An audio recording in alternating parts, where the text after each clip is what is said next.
आखिर पल्लवी पटेल ने बड़ी खुददारी का फैसला लिया। समाजवादी पार्टी के राज्यसभा कैंडिडेट को उन्होंने वोट दे दिया। इससे पहले पल्लवी पटेल पर कयास लगाए जा रहे थे कि शायद वो विरोध करें, लेकिन उन्होंने कहा कि उन्होंने पीडीए के हक के लिए वोट दिया और ऐसे समय पर वक्त उन्होंने समाजवादी पार्टी का साथ दिया। उन्होंने इससे पहले भी एक बयान दिया था कि हम रिश्तों पर भी विश्वास करते हैं और हमारे अखिलेश जी के साथ रिश्ते भी हैं और पीडीए की लड़ाई जब हम लड़ रहे हैं तो उसके लिए हम कुछ भी कुर्बानी करने को तैयार हैं। स्वामी प्रसाद मौर्य के बयान से जरूर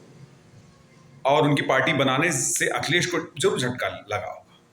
लेकिन अखिलेश जी ने इसको स्वीकार नहीं किया। उन्होंने एक बार उनकी पार्टी के लोगों ने बयान भी, राम गोपाल यादव ने बयान दिया कि अपनी बेटी को लड़ा कर देखें, लेकिन आज वो स्वामी प्रसाद मौर्य की जो कहानी थी सही सच साबित हुई, उनका जो कहना था सही सच साबित हुआ। उन्होंने कहा था कि पीडीए की लड़ाई लड़ने के लिए उनका विरोध होता है, उनके बयानों पर लोग उनको पार्टी में तवज्जो नहीं देते और जिनको पार्टी तवज्जो दे रही थी, समाजवादी पार्टी तवज्जो दे रही थी, आज मनोज पांडे को तवज्जो दिया, राकेश पांडे जी को तवज्जो दिया, तो ऐसे लोग तो सीधे पार्टी से दरकिनार होकर भाग निकले, वो तो सीधे भाग चले यहाँ से और बीजेपी का दामन थाम लिया। मनोज पांडे तो मुख्य सचेतक थे,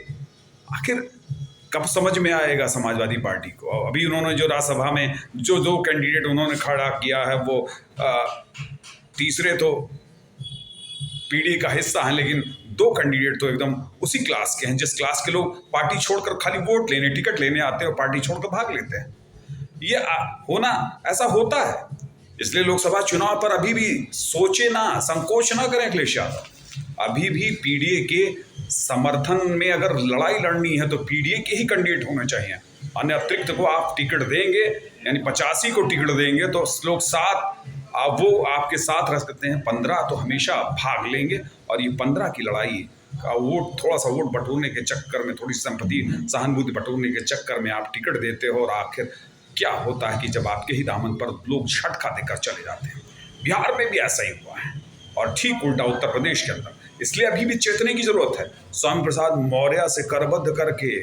आप लोग पार्टी में लीजिए, उनको फिर से वही सम्मान दीजिए और जो चाहते हैं वो भी करिए,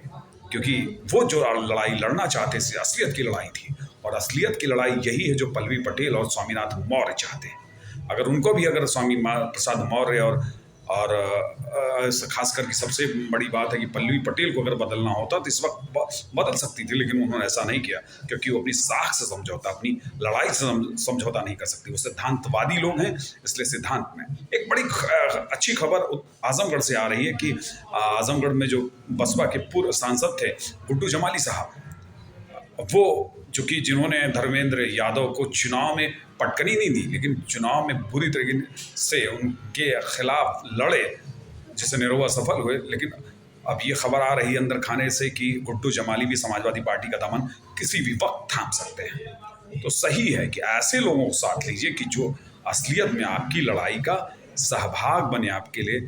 रास्ता बने। हालांकि अभी भी विधान परिषद की सीटें हैं, लोकसभा के चुनाव हैं, इसमें भी अखिलेश यादव आप संभल जाइए और स्वामी प्रसाद मौर्य को फिर से पार्टी में लीजिए।